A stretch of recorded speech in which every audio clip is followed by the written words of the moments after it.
क्या सच में परमात्मा को प्रसन्न किया जा सकता है? क्या कोई ऐसी सरल विधि है जिससे स्वयं परमात्मा आपकी ओर आकर्षित हो जाए? लोग वर्षों तक पूजा करते हैं, व्रत रखते हैं, मंदिरों के चक्कर लगाते हैं, लेकिन फिर भी उनके मन में एक सवाल बना रहता है, क्या परमात्मा मुझसे प्रसन्न है? लेकिन अगर मैं आपसे कहूं कि परमात्मा को प्रसन्न करने के लिए आपको कहीं बाहर जाने की आवश्यकता नहीं, कोई कठिन तपस्या करने की आवश्यकता नहीं, बल्कि केवल अपने भीतर एक परिवर्तन लाने की आवश्यकता है। अष्टावक्र गीता कहती है, परमात्मा को पाने के लिए संसार को बदलने की नहीं, स्वयं को पहचानने की आवश्यकता है। हम जीवन भर परमात्मा को बाहर खोजते रहते हैं, मंदिरों में, तीर्थों में, मूर्तियों में। लेकिन क्या हो अगर परमात्मा वहीं हो जहां आपने कभी खोजने की कोशिश ही नहीं की? क्या हो अगर परमात्मा को प्रसन्न करने की सबसे सरल विधि आपके अपने मन की शांति में छिपी हो? अष्टावक्र महाराज कहते हैं, तुम शरीर नहीं हो, तुम मन नहीं हो, तुम स्वयं शुद्ध चेतना हो। लेकिन प्रश्न है, यदि हम स्वयं चेतना है तो फिर परमात्मा को प्रसन्न कैसे करें? सच्चाई यह है, परमात्मा को प्रसन्न करने का अर्थ उन्हें खुश करना नहीं, बल्कि स्वयं को उस अवस्था में ले जाना है जहां परमात्मा का अनुभव स्वतः होने लगे। जब मन इच्छाओं से मुक्त होता है, जब हृदय द्वेष से खाली होता है, जब भीतर पूर्ण शांति उतरती है, तब परमात्मा स्वयं प्रकट होने लगते हैं। परमात्मा को प्रसन्न करने की सबसे पहली और सरल विधि है स्वीकार। जो है उसे स्वीकार करना, जो मिला है उसके लिए कृतज्ञ होना, और जो नहीं मिला उसके लिए शिकायत छोड़ देना, क्योंकि शिकायत मन को भारी बनाती है और कृतज्ञता मन को दिव्य। जिस दिन आपने हर परिस्थिति में धन्यवाद कहना सीख लिया, उसी दिन आपने परमात्मा के द्वार पर पहला कदम रख दिया। परमात्मा को प्रसन्न करने के लिए बड़े अनुष्ठानों की नहीं, एक निर्मल हृदय की आवश्यकता है। लेकिन यह निर्मल हृदय कैसे प्राप्त हो? मन को कैसे शांत करें? और वह कौन सी दूसरी विधि है जिससे परमात्मा तुरंत प्रसन्न होते हैं? आइए अष्टावक्र गीता की अगली शिक्षा में इसे समझते हैं।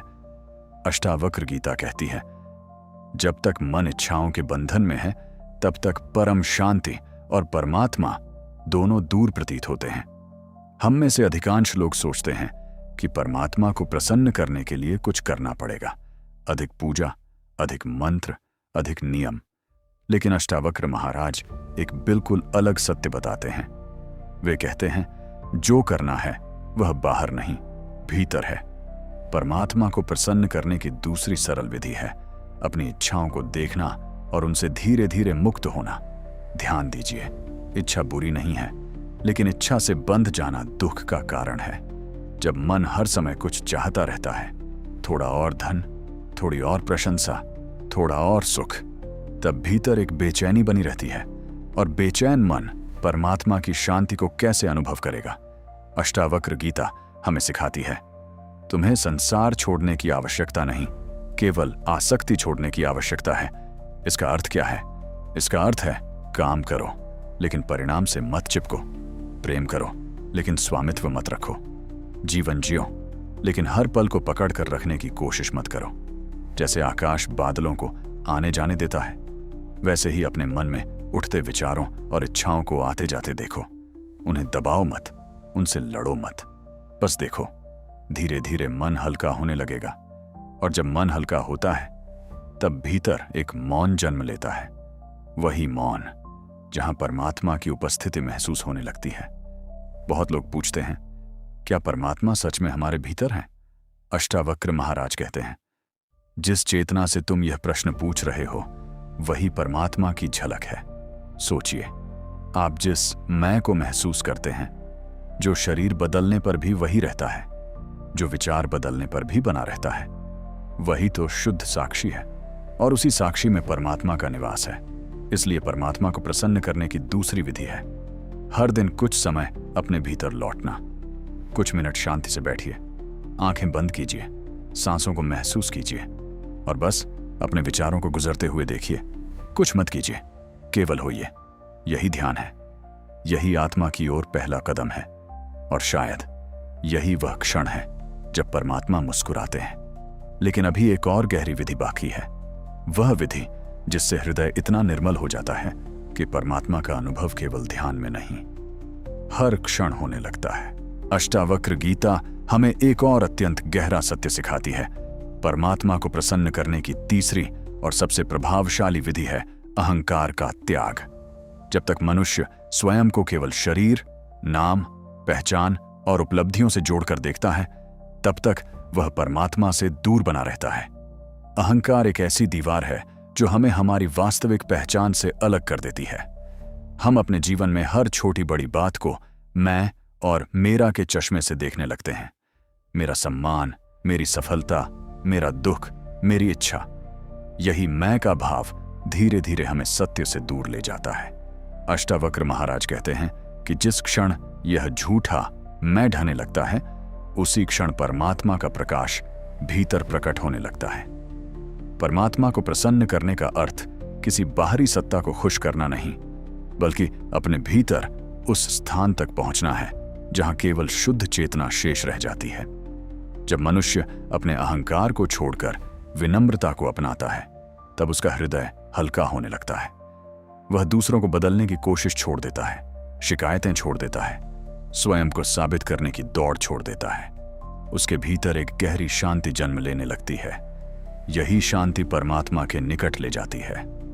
जब आप किसी से प्रेम करते हैं बिना किसी अपेक्षा के, जब आप किसी की सहायता करते हैं बिना किसी पहचान की इच्छा के, जब आप किसी को क्षमा कर देते हैं बिना बदले की भावना के, तब आपका हृदय शुद्ध होता है और वही शुद्ध हृदय परमात्मा को प्रिय होता है।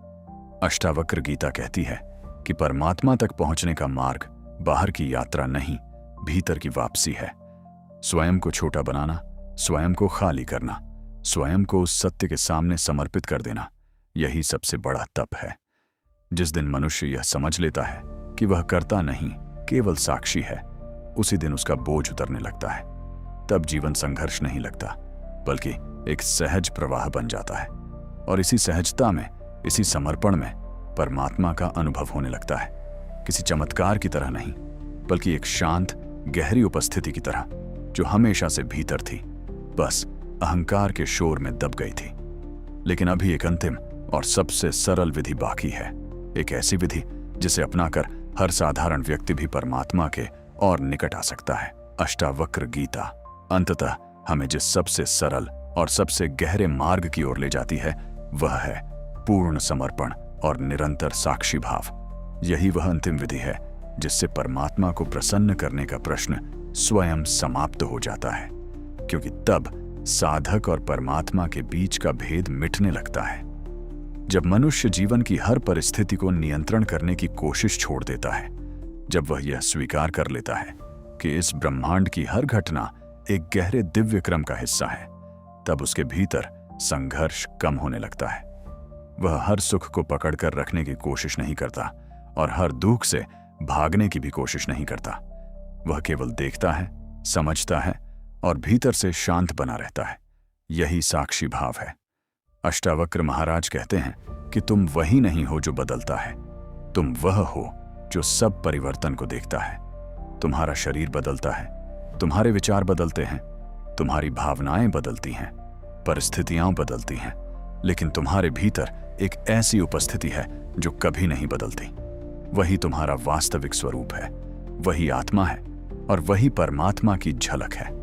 जब तुम इस सत्य को केवल पढ़ते नहीं बल्कि हर दिन जीने लगते हो, तब तुम्हारे भीतर एक मौन आनंद जन्म लेता है। वह आनंद किसी वस्तु से नहीं आता, किसी व्यक्ति से नहीं आता, किसी उपलब्धि से नहीं आता। वह तुम्हारे अपने अस्तित्व से फूटता है। परमात्मा को प्रसन्न करने की सबसे सरल विधि यही है कि तुम स्वयं को उसी सत्य में स्थिर कर लो। सुबह कुछ क्षण मौन में बैठो, अपने भीतर उठते विचारों को बिना रोक टोक आते जाते देखो।